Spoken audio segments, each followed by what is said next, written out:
kadang-kadang atau mungkin gangguan jantung, seperti itu Bu. Terima kasih. Ya, baik, terima kasih pendapatnya Mbak Hana. Jadi lupa kelainan bawaan ya.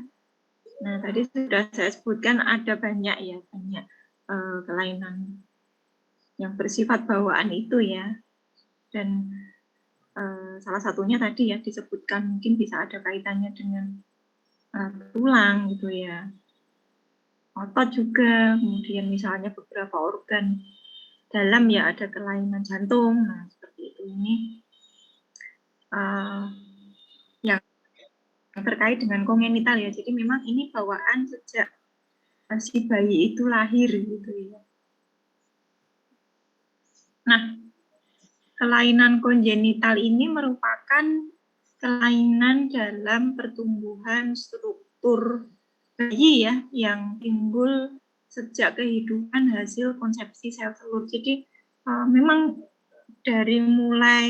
bisa dimulai dari ketika pembentukan ya,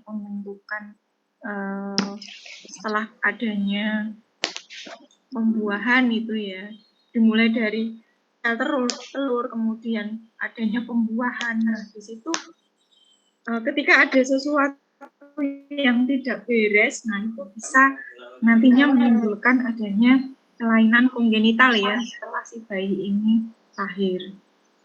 Bisa juga berupa pokoknya selama di dalam kandungan ya, misalnya si ibu seperti itu mengkonsumsi obat-obatan tertentu dan ternyata ini berdampak pada janin kemudian menyebabkan adanya kerusakan. Nah, seperti itu nanti juga ketika lahir akan membawa kelainan kongenital ya.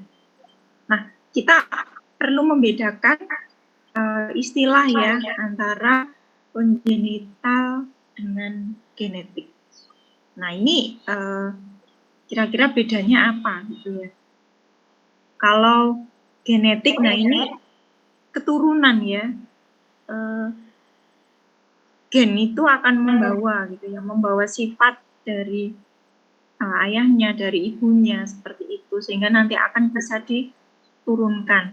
Nah, kongenital ini belum tentu ya. Jadi bisa disebabkan oleh faktor genetik maupun non genetik gitu ya. Jadi tidak selalu nantinya ketika ada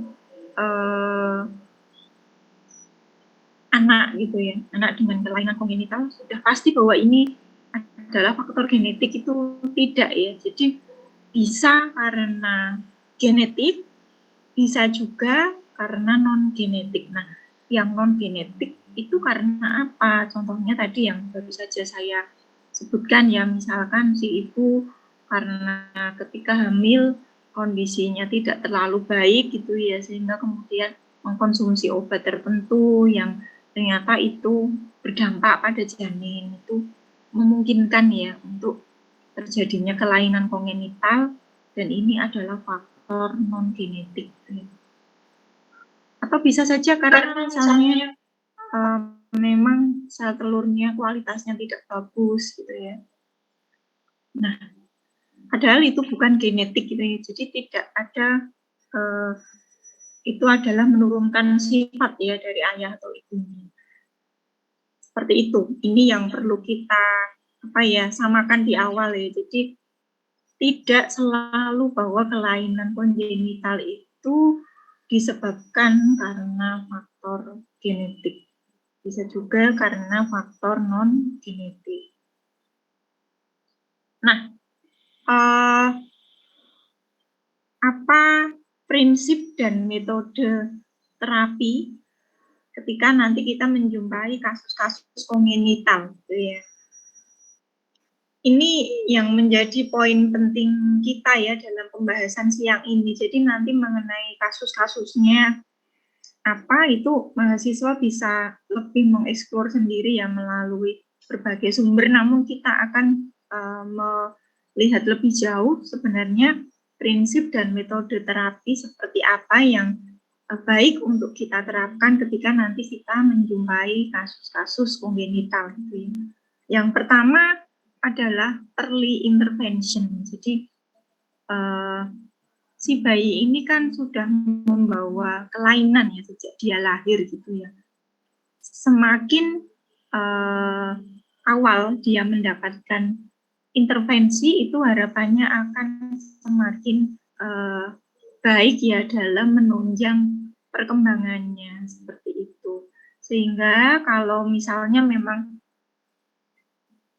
kita sudah bertemu gitu ya, kita sarankan untuk orang tua itu selalu membawa si anak ini untuk mengikuti latihan dan latihan gitu ya. Terkadang nanti mungkin karena ketidaktahuan orang tua gitu ya, atau karena mungkin faktor biaya atau faktor jangkauan, mungkin ya jangkauan dari rumah ke rumah sakit, terkadang membuat si orang tua ini terlambat gitu ya, terlambat dalam membawa anak untuk terapi ataupun untuk mendapatkan tindakan medis gitu ya. Nah, ketika seperti itu, maka sebenarnya memang semakin lambat gitu ya, semakin lambat dalam mendapatkan penanganan atau intervensi, itu akan membuat si anak itu mengalami ketertinggalan ya, ketertinggalan. Kemudian semakin nantinya ada permasalahan-permasalahan yang akan dia temui seperti itu ya. Sehingga memang early intervention ini yang terbaik ya. Jadi yang bisa kita sarankan kepada orang tua adalah silahkan membawa anak itu untuk mengikuti terapi lebih dini seperti itu. Kemudian berikutnya kita sebagai terapis nantinya tidak bisa bekerja sendiri ya. Kita akan melibatkan orang tua. Nah, mengapa? Karena satu, ini adalah anak kecil ya, bahkan mungkin bayi gitu, karena kita akan early intervention. Kita nggak akan bisa menangani sendiri, dan tidak hanya cukup di dalam waktu terapi di rumah sakit atau di klinik saja. Namun, keseharian anak itu akan lebih banyak dihabiskan bersama dengan orang tuanya. Dan anak setiap hari itu harus latihan, sehingga memang kita akan melibatkan orang tua gitu ya. Program yang kita desain itu nantinya kita berikan juga kepada orang tua, sehingga orang tua ini nanti akan kita latih ya dengan cara-cara yang sederhana, sehingga mereka bisa menerapkan program yang sudah kita desain itu untuk diaplikasikan di rumah, sehingga ini saling mendukung ya antara terapis dengan orang tua. Tidak bisa hanya mengandalkan terapis selama di rumah sakit hanya dalam waktu 1 jam, mungkin dalam waktu seminggu sekali atau seminggu 2 kali, itu nanti akan menjadi kurang efektif dibandingkan dengan ketika si anak itu setiap hari juga dilatih oleh orang tuanya, kemudian dalam melakukan aktivitas-aktivitas orang tuanya tahu mana yang ini boleh dilakukan, mana yang tidak boleh dilakukan, cara melakukan aktivitas yang baik itu seperti apa. Nah, sehingga memang ini orang tua harus kita libatkan. Perkembangannya sejauh mana itu harus ada komunikasi antara terapis dengan orang tua, seperti itu ya. Nah, mungkin beberapa kasus kita menjumpai ya, orang tua yang sibuk dengan pekerjaannya, atau orang tua yang memang mungkin memasrahkan gitu ya, atau memberikan si anak itu mungkin kepada pengasuhnya atau kepada mungkin kakeknya, neneknya, seperti itu ya mungkin, karena dia nggak punya waktu dan hanya berharap bahwa si anak ini akan mendapatkan tindakan terapi sehingga memperoleh perkembangan dari situ. Ini nanti nggak cukup gitu ya. Jadi memang di awal harus ada komitmen antara orang tua, ataupun kalau bukan orang tua ya yang merawat atau mengasuh si bayi ini dengan terapis untuk bersama-sama ya memberikan latihan di rumah sakit dan juga di rumah seperti itu. Kemudian karena ini yang kita hadapi itu adalah anak gitu ya, nanti desainlah terapi ini menjadi latihan yang menyenangkan gitu ya. Jadi bisa Anda konsep ke dalam bentuk play terapi ya. Terapi sambil si anak ini bermain. Sehingga sepanjang latihan nanti anak ini nggak nangis gitu ya. Dia nggak nangis, dia nggak takut karena dia merasa bahwa ini adalah sebuah permainan gitu ya. Nah, namun di dalam play terapi ini nanti kita masukkan prinsip-prinsip. Kalau kita memang akan melatih dengan kerangka acuan biomekanik gitu ya, berarti nanti masukkan teknik-teknik biomekanik di dalamnya. Misalnya, fokus kita akan meningkatkan LGS pada ankle anak misalnya. Berarti ya kita akan menganalisis ya permainan apa yang itu akan melibatkan gerakan pada ankle-nya dan ini nanti bagaimana supaya semakin meningkat. Nah, kita akan mendesain ya dengan kreatif, dengan kreativitas kita seperti itu. Atau mungkin, saya akan meningkatkan kekuatan otot pada anak. Nah, silakan. Kira-kira otot apa yang akan kita tingkatkan? Melalui permainan apa? Nah, sehingga nanti anak tidak terkesan bahwa dia sedang dilatih. Karena tidak mudah ya kita akan melatih anak. Coba ikuti gerakan saya selama 8 kali misalnya. Anak nggak bisa ya kita gitukan, sehingga silahkan nanti dengan kreativitas kita desain menjadi terapi yang menyenangkan seperti itu. Oke, ini prinsip dan metode terapi kita ya, tinggal nanti kasus yang kita hadapi itu kasus yang permasalahannya mengarah kemana gitu ya.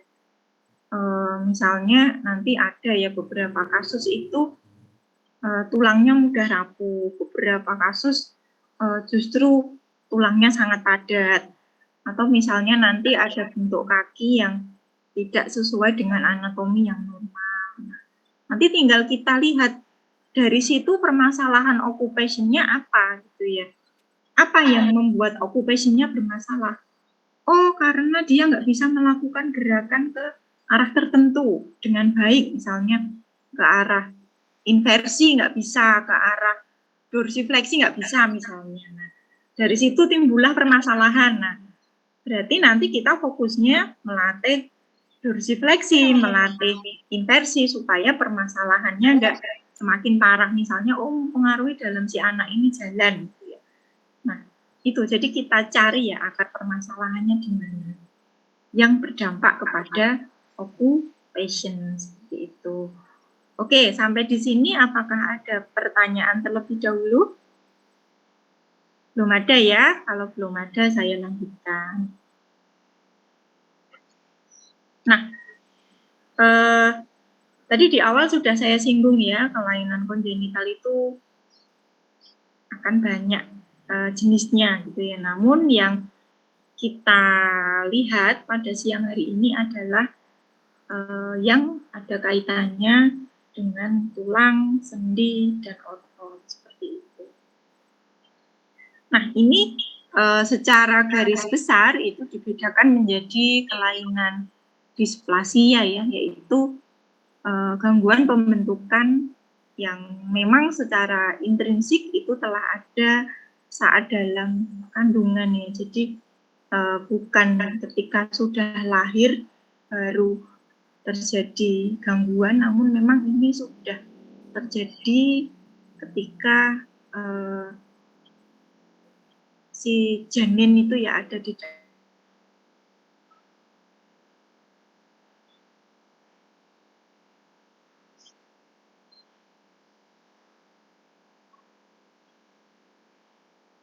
yang lain, misalnya adanya gangguan nutrisi gitu ya selama kehamilan, jadi si ibu nutrisinya kurang, ataupun adanya metabolisme saat pembentukan yang tidak sesuai dengan metabolisme yang normal seperti itu.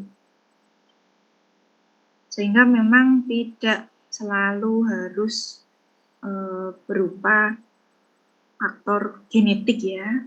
Nah, kelainan yang sering dijumpai itu apa saja? Nah, beberapa kondisi mungkin Anda sudah pernah membaca atau mengetahui sebelumnya ya, namun mungkin beberapa masih awam atau belum Anda temukan sebelumnya gitu ya. Ini yang pertama adalah osteochondrodysplasia. Nah, kalau kita melihat istilah osteo, maka ini erat kaitannya dengan tulang gitu ya.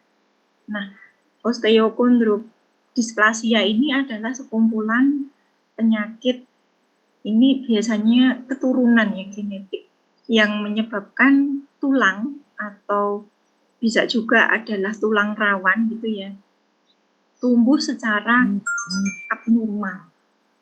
Sehingga kerangka tubuh nantinya terbentuk secara abnormal juga. Nah, ini nanti akan menyebabkan tubuh itu menjadi cebol ya, atau dwarfisme. Jadi mungkin Anda di televisi ya, beberapa artis itu ada yang cebol. Nah, seperti itu adalah osteochondrodysplasia, kemudian menyebabkan tubuh menjadi cebol seperti itu. Nah, ini ya gambarannya. Kemudian ini perbandingannya antara tubuh anak yang normal dengan yang mengalami dwarfisme ya. Memang ini tidak proporsional ya, kan lebih pendek ya dari ada anak yang normal, sehingga ukuran kakinya, ukuran tangannya itu juga menjadi lebih pendek seperti itu.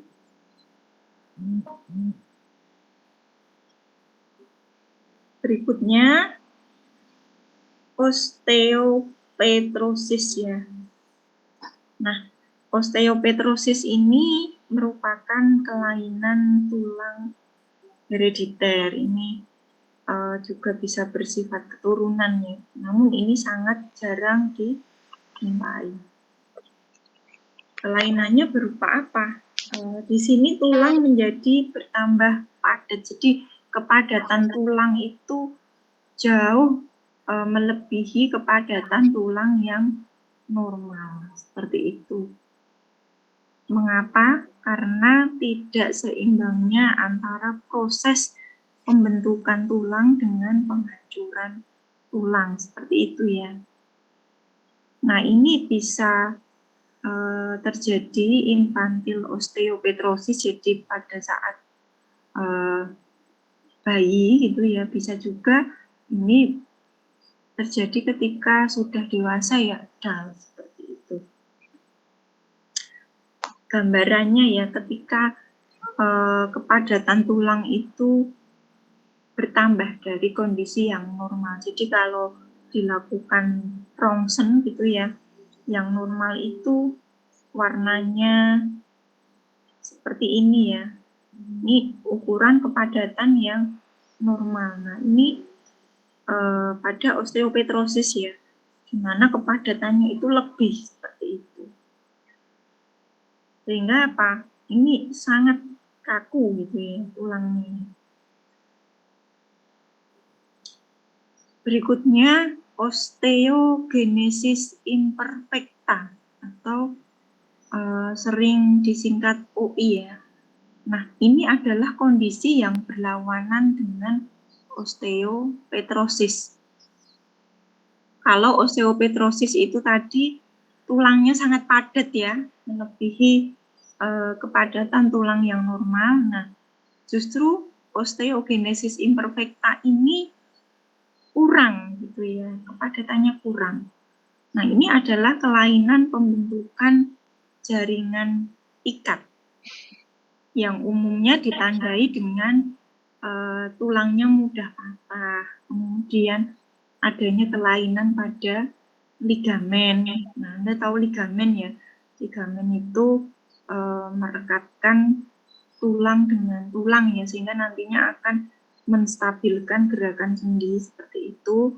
Kemudian kulit, sklera, gigi, ataupun nantinya bisa menyebabkan adanya tuli ya, ketulian seperti itu. Nah, ini mengapa kok tulangnya mudah patah gitu ya, karena kepadatannya berkurang dari kondisi yang normal. Nah, ini biasanya juga merupakan kelainan genetik ya, jadi ada keturunan autosomal dominan dengan karakteristik adanya tulang yang rapuh dan penurunan massa tulang atau osteopenia, sehingga nanti tindakan kita itu lebih ke bagaimana si anak ini terjaga keselamatannya gitu ya. Safety-nya itu kita perhatikan di dalam melakukan aktivitas sehingga nanti tidak ada risiko jatuh yang menyebabkan tulangnya bisa menjadi fraktur seperti itu ya. Nah, tanda dan gejalanya di sini sebenarnya tidak hanya terkait dengan kondisi tulangnya yang rapuh ya, tapi ada beberapa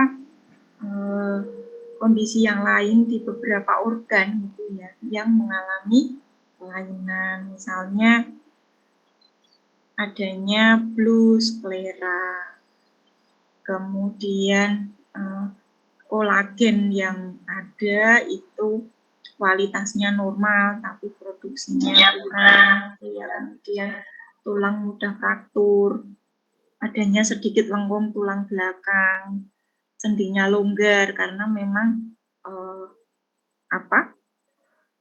penyusunnya itu tidak normal ya, jadi berkurang dari ukuran yang normal. Ototnya kecil, gangguan pendengaran pada beberapa anak ya, kemudian penonjolan kecil dari mata seperti itu. Nah, ini biasanya yang bisa terjadi pada osteogenesis imperfecta. Jadi nanti kita fokusnya adalah bagaimana supaya aktivitas si anak itu safety ya, jadi dia bisa melakukan aktivitas dengan aman dan kita juga bisa nantinya meningkatkan kekuatan ototnya dengan kemampuan yang dia miliki seperti itu.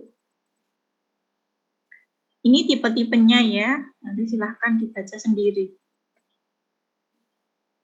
Nah, ini contoh gambarnya ya. Jadi ini anak di mana tulangnya mengalami kerapuhan, kemudian penyusunnya itu kurang padat sehingga biasanya juga ada perubahan di dalam anatominya. Nah, ini ya prinsip terapi yang kita berikan itu kita akan memperkuat otot-ototnya. Dan kita akan meningkatkan mobilitasnya. Jadi bagaimana supaya si anak ini paling tidak dia bisa melakukan mobilitas, kemudian dia bisa mandiri ya.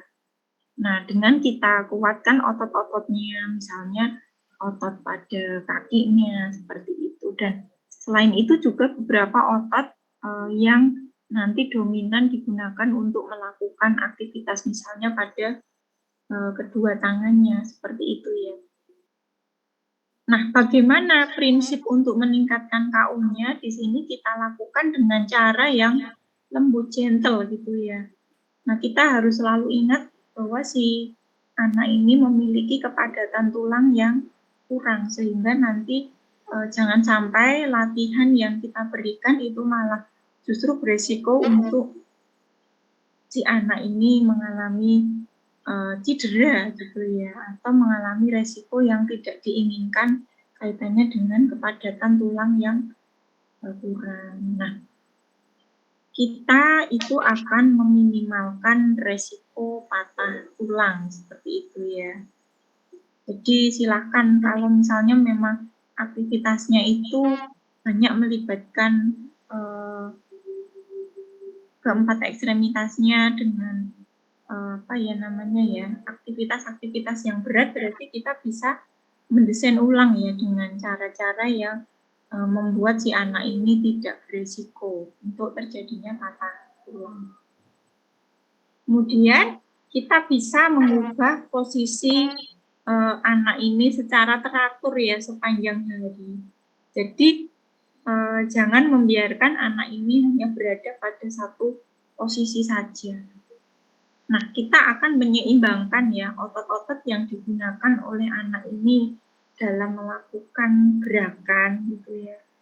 Atau kita akan merubah tumpuan ya, jangan sampai anak menumpu hanya pada salah satu bagian tertentu saja karena dia hanya ada pada satu posisi, sehingga ini nanti akan memberatkan kerja dari bagian yang terus-terusan digunakan untuk menumpu, sehingga silahkan diposisikan bergantian ya, mengubah-ubah posisi sepanjang hari seperti itu.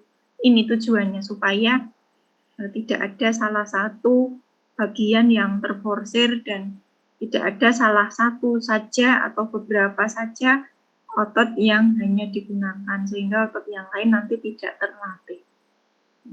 Kemudian kalau tidak memungkinkan untuk dilatih, berarti kita akan mencari cara-cara yang lain ya.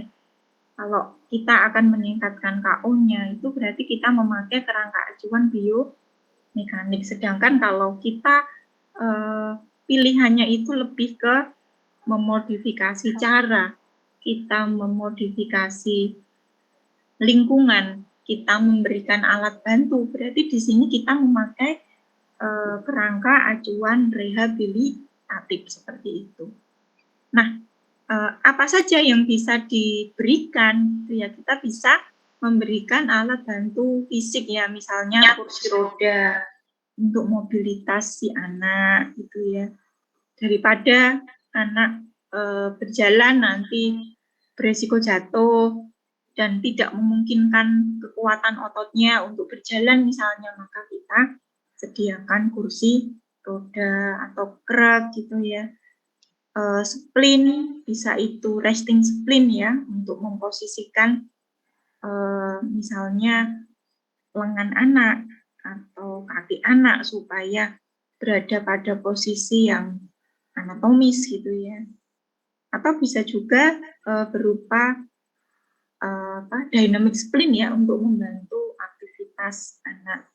Atau misalnya rumahnya ternyata desain dari atau tata ruangnya kok tidak mendukung dalam anak ini beraktivitas, maka kita bisa memodifikasi ya tata ruangnya, kita bisa memodifikasi rumahnya, kita pasangi alat bantu misalnya rel gitu ya menuju ke kamar mandi supaya nanti anak ketika berjalan itu bisa memegang pegangannya itu sehingga tidak jatuh misalnya. Kita pasangi beberapa handle sehingga anak ketika mau misalnya di toilet gitu ya, dari posisi duduk ke berdiri dia bisa pegangan handle-nya, atau dari jongkok ke berdiri dia bisa memegang handle-nya, sehingga ini juga penting ya untuk safety anak. Nah, itu bisa kita aplikasikan ya dalam rangka kita menerapkan kerangka acuan rehabilitatif seperti itu. Nah, berikutnya ya, ini ada sindroma Marfan atau istilah asingnya adalah Marfan syndrome. Nah, sindroma Marfan ini adalah suatu penyakit jaringan ikat ya. Ini biasanya keturunan juga yang menyebabkan kelainan pada pembuluh darah dan jantung. Selain itu juga pada kerangka tubuh ya, misalnya pada tangannya, kakinya, dan bisa juga kelainan pada matanya seperti itu. Sindroma Marfan ini diturunkan melalui rantai autosom dominan ya. Jadi ini biasanya memang keturunan seperti itu. Gejalanya, nah karena di sini dia ada kelainan ya pada pembuluh darah dan jantung, maka di sini gejalanya berupa kelainan pembuluh darah dan jantung. Nah, apa yang terjadi? Adanya kelemahan pada dinding aorta ya. Aorta itu bagian pada jantungnya ya. Kemudian bisa menimbulkan adanya aneurisma. Nah, aneurisma ini apa? Ini adalah adanya tonjolan ya, tonjolan pada pembuluh darah seperti itu. Nah, mengapa bisa terjadi tonjolan? Ini disebabkan karena adanya kelemahan ya, kelemahan pada dinding pembuluh darah seperti itu. Ini yang disebut sebagai aneurisma. Nah, tonjolan itu nanti pada aneurisma itu bisa saja terjadi robekan. Jadi ini akan menimbulkan masalah. Kemudian jika aortanya melebar, bisa terjadi regurgitasi katup aorta. Jadi katup aorta yang mestinya bisa membuka, menutup secara rapat ya sesuai dengan fungsi jantungnya. Nah, ini nanti tidak bisa menutup secara sempurna seperti itu. Kemudian adanya prolaps katup mitral. Jadi katupnya itu nggak bisa bekerja secara sempurna ya. Dia nggak bisa menutup secara sempurna. Dia nggak bisa bekerja berfungsi dengan baik. Salah satu katupnya seperti itu. Ini adalah beberapa kelainan pada pembuluh darah dan jantung. Nah, kelainan pada kerangka tubuhnya seperti apa? Ini biasanya tubuhnya tinggi dan kurus gitu ya. Tapi bukan berarti orang yang tinggi kurus itu berarti dia adalah sindroma Marfan. Nah, ini yang paling menonjol, dia mengalami arachnodaktili. Nah, ini berupa lengan dan jari-jarinya itu panjang. Dengan jarinya menyerupai laba-laba. Jadi ukurannya lebih panjang dari ukuran orang yang normal. Kemudian ketika kedua lengannya ini direntangkan ke samping, jadi seperti ini ya, direntangkan ke kanan dan ke kiri, gitu ya, maka nanti kalau diukur jarak antara kedua ujung jari tangan, jadi ujung jari tangan kanan diukur sampai ke ujung jari kiri, maka nanti didapatkan ukurannya itu lebih besar dari tinggi badannya. Misalnya tinggi badannya 180 ya, nanti jarak antara ujung jari kanan ke ujung jari kiri itu lebih dari 180 karena ukurannya sangat panjang gitu ya. Kemudian adanya kelainan dada. Ada kifoskoliosis, jadi bisa membungkuk atau ini ya, tulang belakangnya itu melengkung ke kanan atau ke kiri seperti itu. Langit-langit mulutnya tinggi, kemudian kakinya datar, bisa juga giginya bertumpuk seperti itu. Nah, ini nanti permasalahan utama yang kita hadapi mungkin kaitannya dengan karena tubuhnya tidak ini ya, apa namanya, kerangkanya tidak normal ya, jadi adanya kifosis, adanya skoliosis. Nah, ini bisa bermasalah dalam aktivitas sehari-harinya. Kemudian adanya kaki yang datar, itu biasanya juga ketika arkusnya itu datar, itu akan ada permasalahan dalam berjalan, sehingga itu juga akan mempengaruhi dalam melakukan aktivitas yang melibatkan kakinya. Nah, ini perbandingan ya antara ukuran yang normal dengan Marfan sindrom. Jadi kita mulai dari lengan gitu ya. Lengan ukurannya lebih panjang dibandingkan dengan ukuran yang normal. Biasanya dia memang lebih tinggi gitu ya. Kemudian kedua lengannya panjang, ketika tadi direntangkan itu ukurannya lebih panjang dari tinggi tubuhnya gitu ya. Kemudian, nah ini dada bisa Anda bandingkan, ini yang normal, kemudian ini yang mereka yang mengalami Marfan sindrom. Jadi ada kifosisnya seperti itu ya. Nah, ini contoh ya, contoh orang yang mengalami Marfan sindrom, jadi lengannya sangat panjang gitu ya, dia tinggi. Nah, ini ketika direntangkan seperti ini ya, maka ukurannya menjadi sangat panjang dibandingkan dengan ukuran tinggi badannya. Yaitu adalah sindroma Marfan ya, atau Marfan sindrom. Berikutnya amputasi kongenital. Nah, ini beberapa waktu yang lalu ya saya menyampaikan materi amputasi. Nah, amputasi dulu Anda sudah melihat ya beberapa penyebabnya. Ada yang disebabkan karena adanya penyakit tertentu gitu ya, misalnya DM atau kaitannya dengan vaskular gitu ya, adanya trauma misalnya karena kecelakaan, dan ada lagi yang ini karena kongenital, jadi sejak lahir ya bawaan dia sudah mengalami kecacatan seperti itu, jadi dia kehilangan ya anggota geraknya atau bagian dari anggota geraknya ya.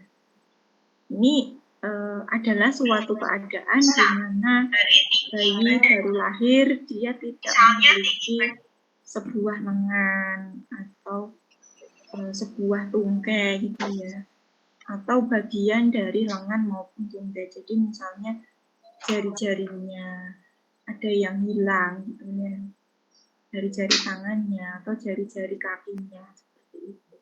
Nah, penyebabnya tidak diketahui ya, mengapa kok bisa terjadi amputasi kongenital.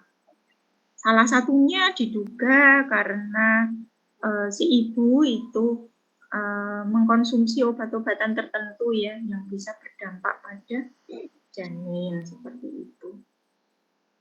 Nah, apa yang bisa kita upayakan untuk kondisi ini? Nah, ini kurang lebihnya ya seperti yang kita berikan ya, treatment yang kita berikan pada amputasi di orang dewasa dengan penyebab yang bukan kongenital ya. Kita akan mengupayakan supaya anggota geraknya itu lebih fungsional, misalnya dengan lengan atau tungkai palsu yang dibuatkan oleh ortoped prostetik seperti itu ya. Kemudian setelah itu nanti bisa kita pakai untuk kemandirian aktivitasnya. Nah, ini ya contohnya, jadi dia terlahir tanpa jari, tanpa adanya telapak tangan, tanpa kita ketahui penyebabnya, seperti itu ya.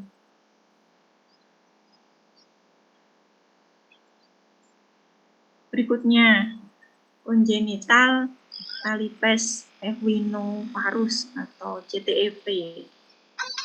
Nah, ini mungkin pernah kita temui ya, atau pernah kita dengar istilah CTEV ini, atau sering dinamakan sebagai club foot.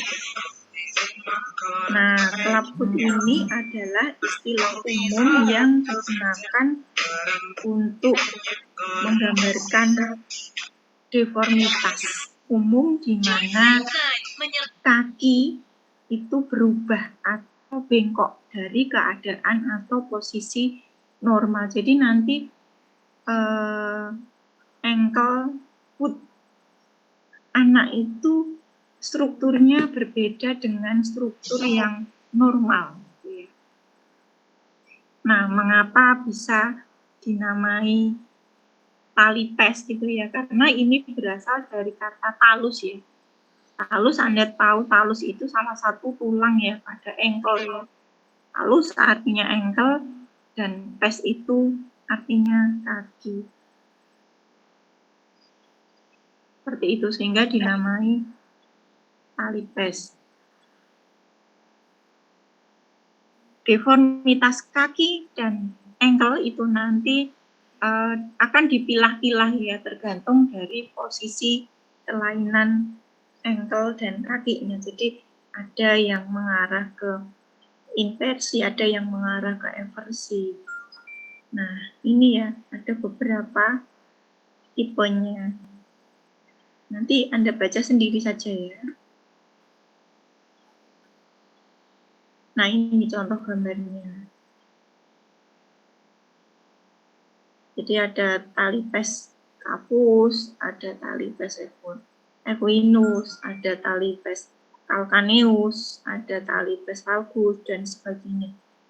Dengan posisi atau struktur yang berbeda dibandingkan dengan struktur yang normal, ini tentu saja akan membuat si anak ini mengalami kesulitan ya dalam melakukan aktivitas yang melibatkan ankle foot-nya, misalnya aktivitas berjalan seperti itu, maka dia akan mengalami kesulitan sehingga nanti kita perlu memberikan early intervention ya. Dan ini biasanya nanti akan ada tindakan dari tim medis yang lain sehingga kita akan bekerja sama ya, misalnya dilakukan tindakan operasi gitu ya. Kemudian misalnya lagi dipasangi atau memakai sepatu sehingga akan membantu gitu ya mengembalikan atau membenahi posisi kelainannya seperti itu. Nah, nanti kita bekerja sama dengan tim medis lain untuk mengatasi permasalahan-permasalahan pada kondisi CTEV ini.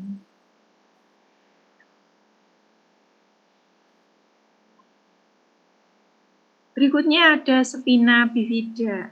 Nah, spina bifida ini berasal dari istilah Latin ya. Latinnya itu artinya membagi tulang belakang. Ini adalah gangguan bawaan perkembangan yang disebabkan oleh penutupan yang tidak lengkap dari tabung saraf embrio. Jadi memang ini ada kelainannya itu sudah ada ya semenjak dalam kandungan. Beberapa tulang yang melapisi sumsum tulang belakang tidak sepenuhnya terbentuk dan tetap tidak disatukan dan terbuka. Jadi nanti di tulang belakang si bayi itu akan ada benjolan seperti itu. Nah ini toh, jika pembukaannya cukup besar, hal ini memungkinkan sebagian dari sumsum tulang belakang itu akan menonjol ya melalui lubang di tulang. Jadi mestinya punggungnya itu nggak ada tonjolan. Nah pada anak dengan spina bifida itu ada tonjolan di belakang di punggungnya. Nah jadi ada ya seperti ini. Jadi si anak ini kalau tidur kan dia akan ada permasalahan ya.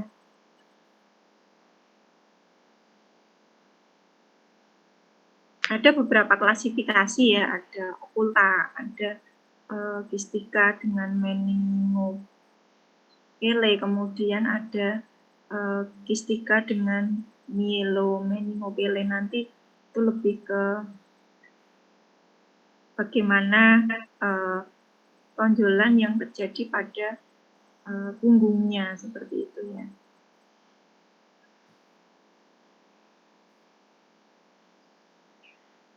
Ini nanti baca sendiri, ini angka kejadian ya. Ini tadi beberapa klasifikasinya, baca sendiri saja.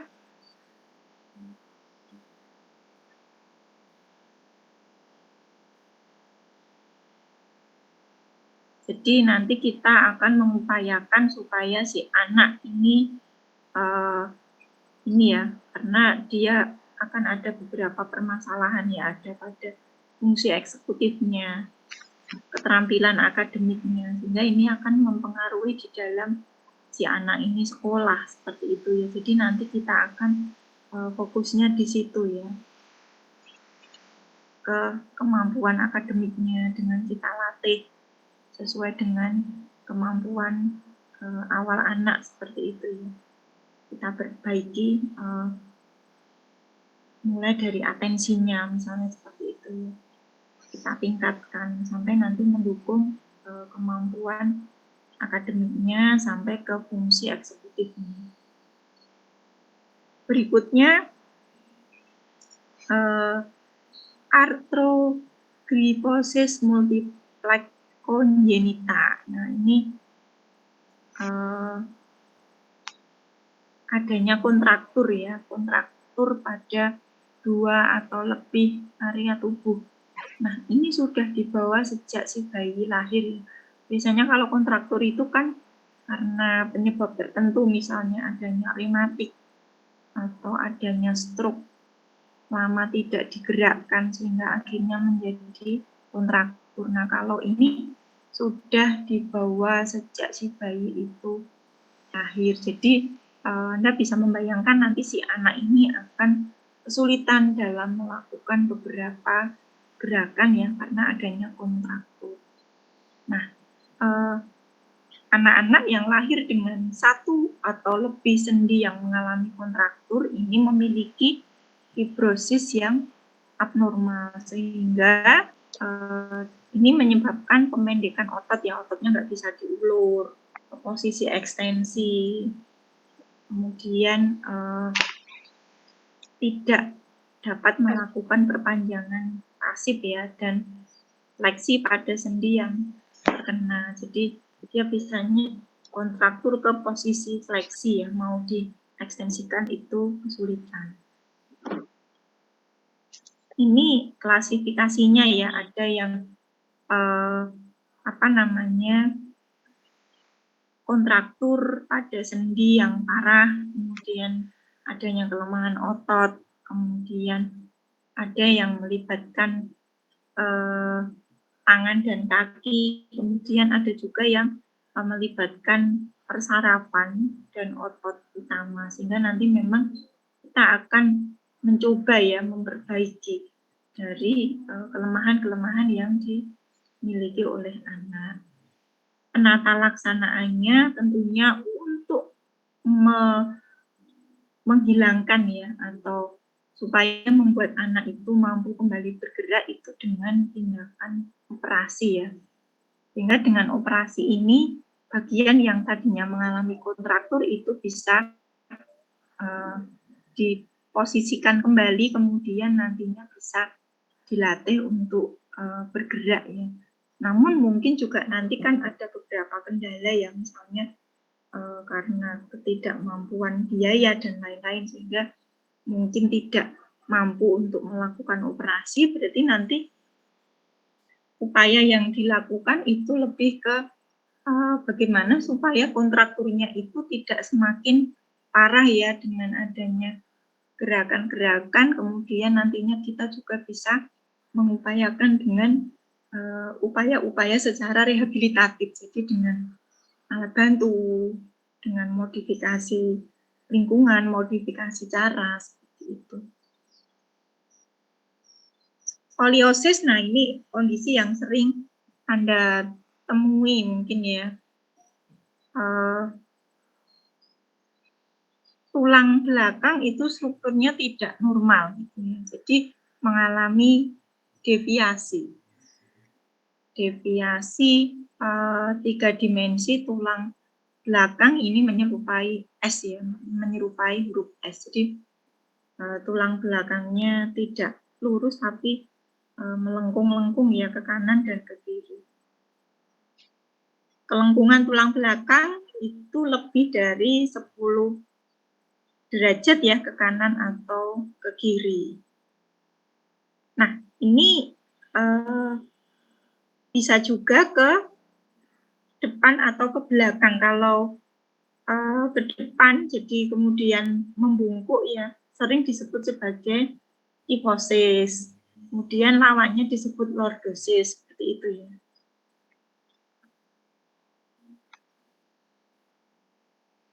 Ini bisa terjadi pada anak, remaja, ataupun dewasa ya. Penyebabnya bisa karena itu sebagai skoliosis sekunder, jadi karena adanya penyakit tertentu, misalnya adanya spina bifida tadi ya, sehingga dia posisinya nyaman dalam posisi miring seperti itu, adanya sipi, atrofi pada otot tulang belakang, atau adanya trauma fisik yang karena jatuh kecelakaan seperti itu.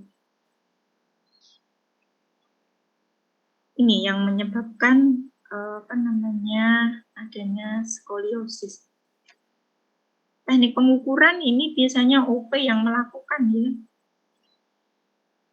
Nanti akan dilihat deviasinya itu seberapa derajat. Dari deviasinya itu nanti akan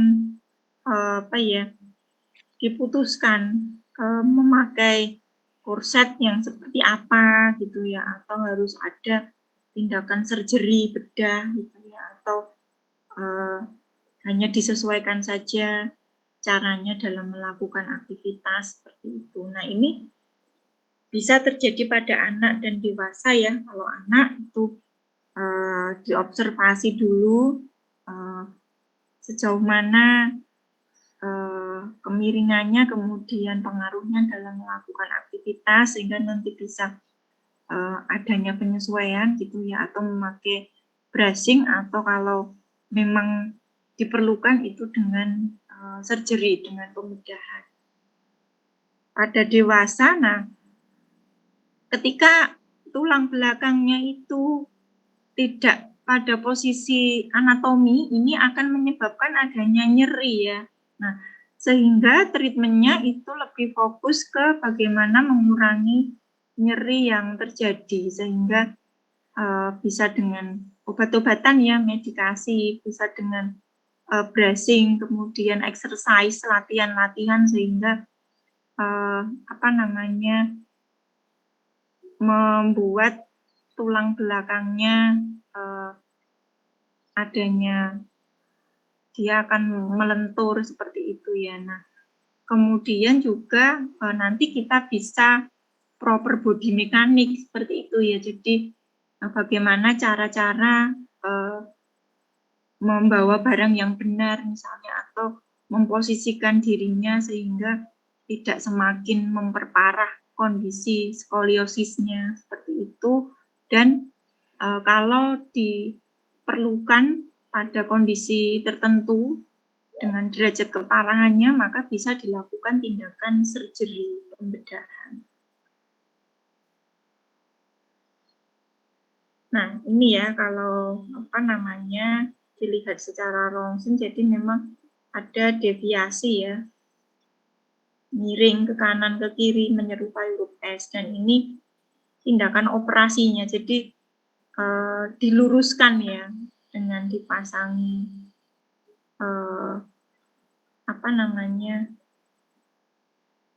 ini dengan internal fixation ini seperti itu. Berikutnya ada kondisi torakoplasti. Nah, ini reseksi dari 4 sampai 6 segmen tulang rusuk yang berdekatan dan menonjol ya.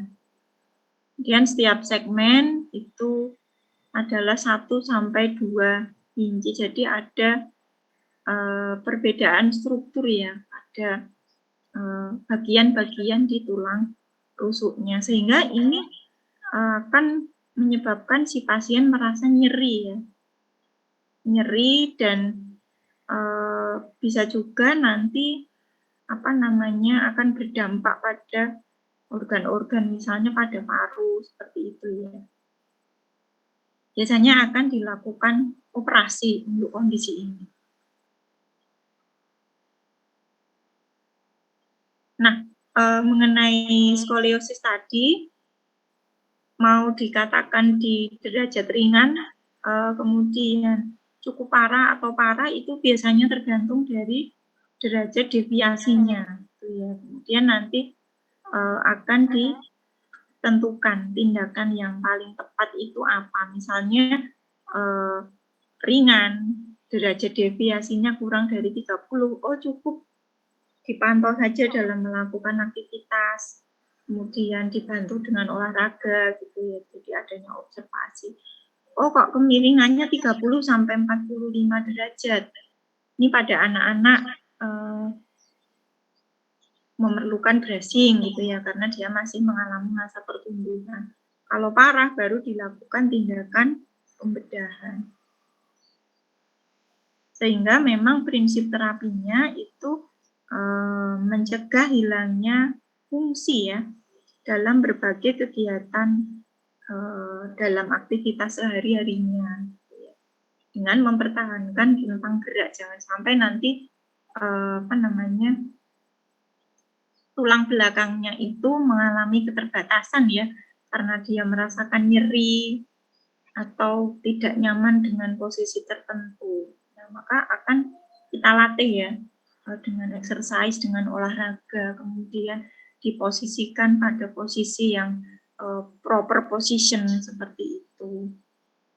Kemudian mencegah deformitas pada tulang rusuk ya, dan mengurangi rasa nyeri. Kita fokusnya nanti bagaimana si pasien ini mampu melakukan aktivitasnya dengan baik dalam self-care-nya, kemudian work-nya, leisure-nya, dan mungkin kalau misalnya ternyata dia nggak pede dalam beraktivitas, kemudian mempengaruhi social participation-nya, kita bisa mendukung ke arah situ gitu ya, atau berdampak pada kualitas tidurnya misalnya karena mengalami rasa nyeri, kita juga bisa berperan di situ gitu ya dengan adanya relaksasi misalnya. Pelatihan postur dalam duduk, berdiri, tidur itu menjadi salah satu yang perlu kita latihkan. Jadi tadi proper position itu ya, supaya tidak bending seperti itu. Kemudian bisa menggunakan alat sebagai penyangga ya, misalnya bantal, wedges yang adanya penyangga yang miring itu ya, guling dan korset. Bisa juga kita memainkan dalam adaptasi lingkungan ya. Kita desain ulang settingan di rumahnya, misalnya bangku yang sehari-hari digunakan itu ketinggiannya berapa, bak mandi, kemudian handbar itu bisa disesuaikan, atau bisa menggunakan reacher ya, pegangan yang panjang daripada dia harus membungkuk seperti itu ya, untuk menjangkau bagian-bagian tertentu yang sulit diraih. Misalnya dia mau memakai celana, dia mau memakai kaos kaki, dia mau memakai sepatu, dengan posisi membungkuk dia mengalami kesulitan, maka bisa dibantu dengan alat di mana ada pegangan yang panjang seperti itu. Dan kondisi berikutnya ada polydactyly dan syndactyly. Nah, ini apa gitu ya? Ini berasal dari kata Yunani ya, artinya jari. Nah, susunan jari tangan dan kakinya berbeda dengan susunan yang normal. Nah, ini ada yang polydactyly. Polydactyly ini artinya banyak jari ya.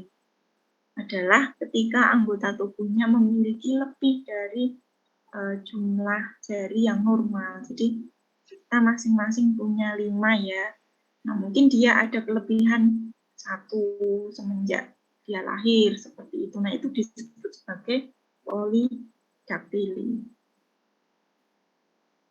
Jenisnya bisa polydactyly posaksial, jadi kelingkingnya yang ada lebih dari 1 gitu ya, atau polidaktili preaksial. Ibu jarinya ada lebih dari satu. Selain polidaktili ada sindaktili ya. Sindaktili ini berasal dari kata di bahasa Yunani, artinya bersama-sama. Jarinya ada yang bersama-sama. Ini adalah suatu kondisi di mana dua atau lebih digit itu jarinya yaitu menyatu bersama-sama. Jadi tidak bisa dipilah seperti ini ya. Misalnya 3 jarinya menyatu seperti itu. Seperti pada gambar ini ya. Nah, ini memang sudah sejak lahir dia seperti ini ya.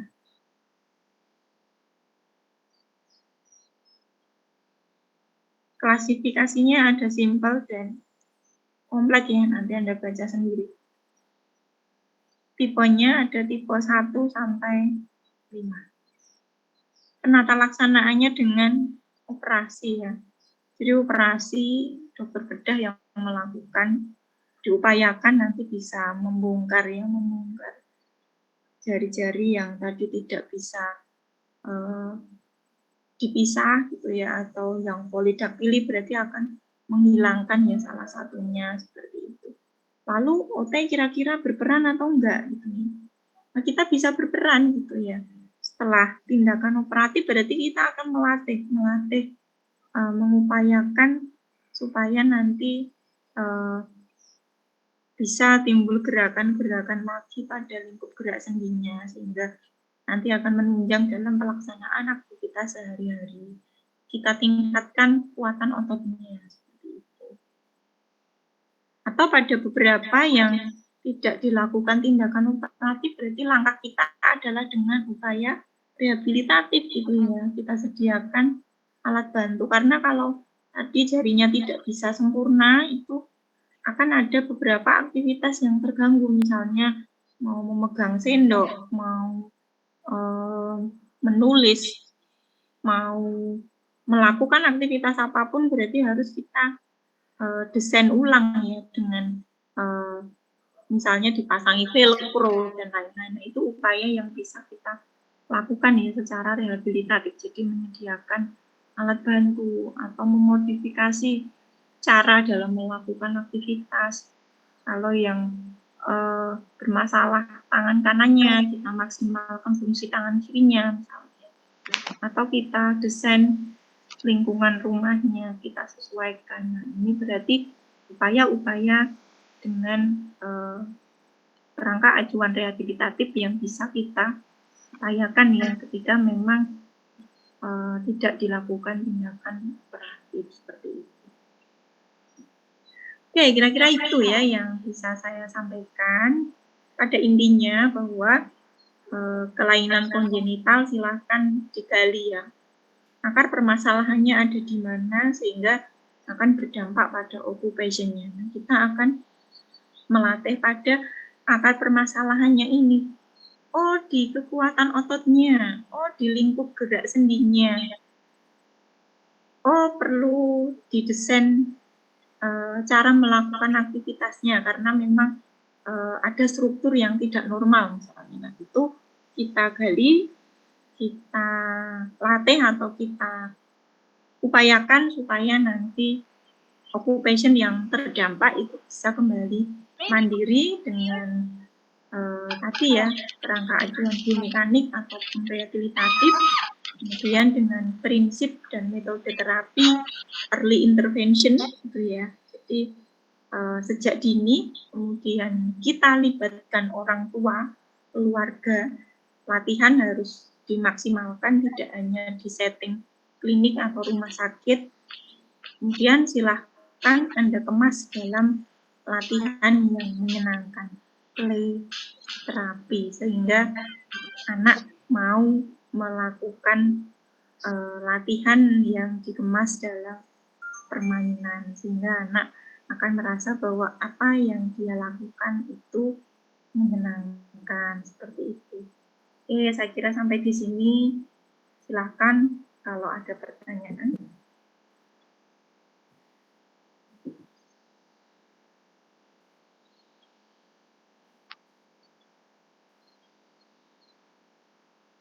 Dari apa yang saya paparkan, jelas atau enggak?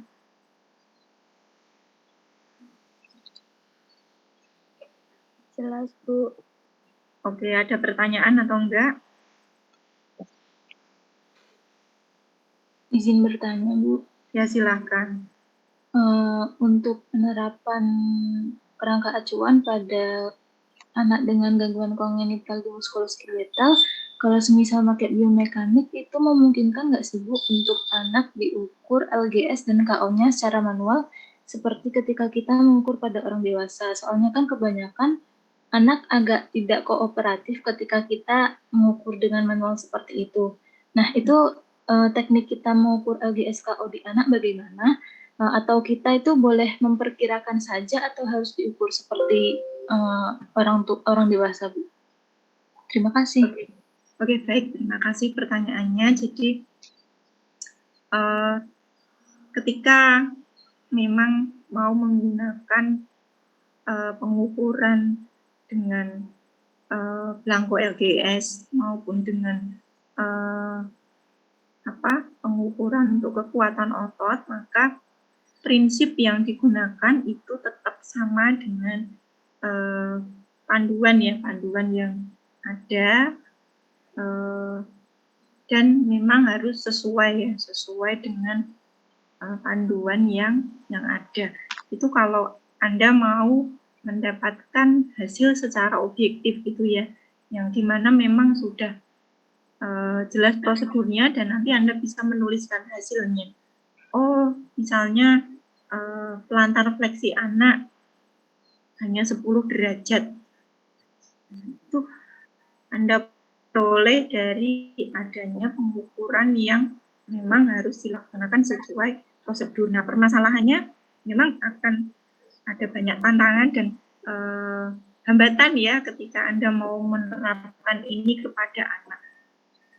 Entah itu yang anaknya nangis, entah itu yang anaknya menolak karena takut gitu ya, diposisikan mau, digerakkan dia menolak. Nah, kalau memang Anda kesulitan ya melakukan upaya-upaya itu untuk mendapatkan pengukuran sesuai prosedur yang benar, maka berarti Anda nanti dengan tadi memperkirakan tadi melalui observasi gitu ya. Dia melakukan gerak aktif, Anda melakukan observasi, kemudian di situ ada perkiraannya. Oh, gerakan inversinya kurang dari normal atau lebih dari normal, itu nanti kesimpulan yang akan Anda buat dari hasil observasi, karena memang di situ Anda nggak mendapatkan angka yang jelas gitu ya. Atau misalnya KO, Anda observasi dari gerakan dari aktivitas yang dilakukan anak itu kira-kira dia mengarah ke KO berapa dengan posisi gerakan yang dia lakukan.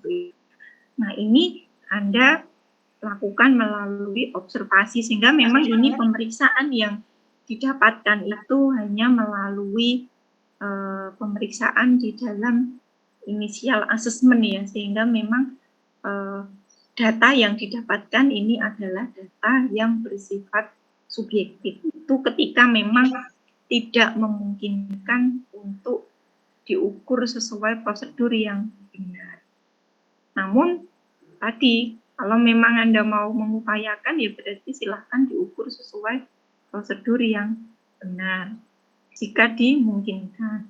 Nah, prinsipnya Anda boleh menerapkan kerangka acuan biomekanik ini pada kondisi anak seperti itu. Gitu, Mbak. Baik, terima kasih banyak, Bu. Iya, sama-sama. Ada lagi yang lain?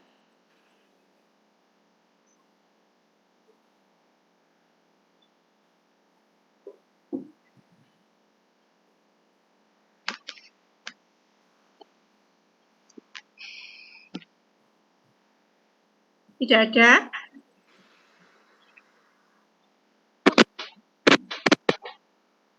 Hana mau bertanya? Ya. Waktu itu saya pernah dengar kalau anaknya Ustazah Oki itu kena sindrom Prader-Willi. Nah, kalau saya lihat itu mirip-mirip kayak kongenital. Pertanyaan saya, apakah itu juga termasuk salah satu kelainan kongenital? Nah, kalau yang saya ikuti juga, terapi yang dijalankan oleh Ustazah Oki itu pakainya fisioterapi. Nah, pertanyaan saya, Bu, apakah sebenarnya kalau di dalam kondisi tertentu itu nanti OT-nya masuk setelah usianya dewasa atau mungkin mulai dari sejak awal itu bisa dilakukan OT, Bu? Karena kalau dilihat-lihat itu ototnya memang lemes banget gitu, Bu. Terima kasih. Baik, ya. Terima kasih pertanyaannya Mbak Ana. Oke, Mbak Ana sangat kritis ya dari apa yang dilihat di media sosial, ternyata bisa sambil mengobservasi ya dan menemukan adanya permasalahan, dan memang di situ ada permasalahan yang kaitannya dengan OT gitu ya. Nah, mengenai sindrom itu ya, Prader-Willi itu memang itu salah satu yang bersifat genetik ya biasanya. Jadi ini bisa masuk seperti itu. Kemudian apakah OT bisa berperan atau nanti setelah dewasa? Nah, kita bisa berperan sejak dini ya, early intervention seperti itu. Nah, jadi kalau dia mendapatkan tindakan fisioterapi itu kan melalui sumber-sumber fisis ya untuk mengembalikan gitu ya, misalnya awalnya KO-nya lemah menjadi meningkat gitu misalnya, kemudian awalnya mengalami kekakuan dengan di terapi dengan sumber-sumber fisis, kemudian kekakuannya berkurang seperti itu. Nah, lalu OT melatih apa? Nah, kita akan melatih untuk ke aktivitas fungsionalnya gitu ya. Jadi misalnya ini kan berarti mulai dari bayi gitu ya.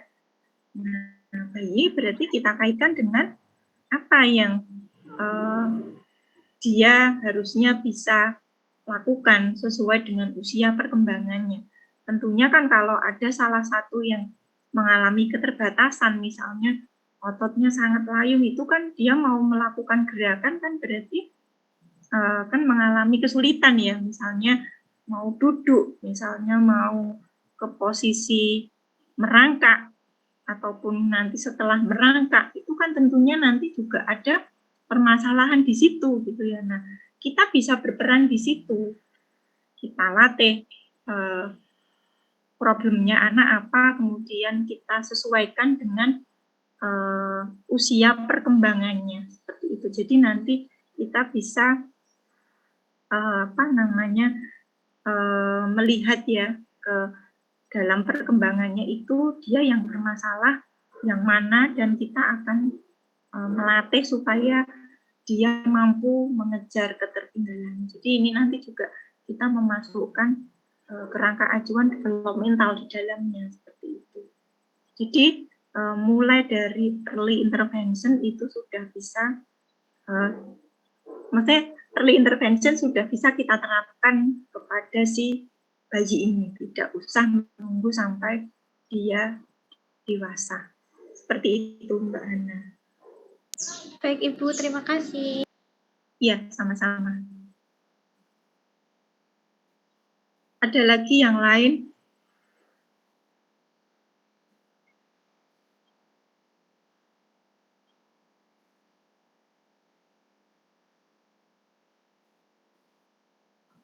Oke, tampaknya sudah nggak ada lagi pertanyaan ya.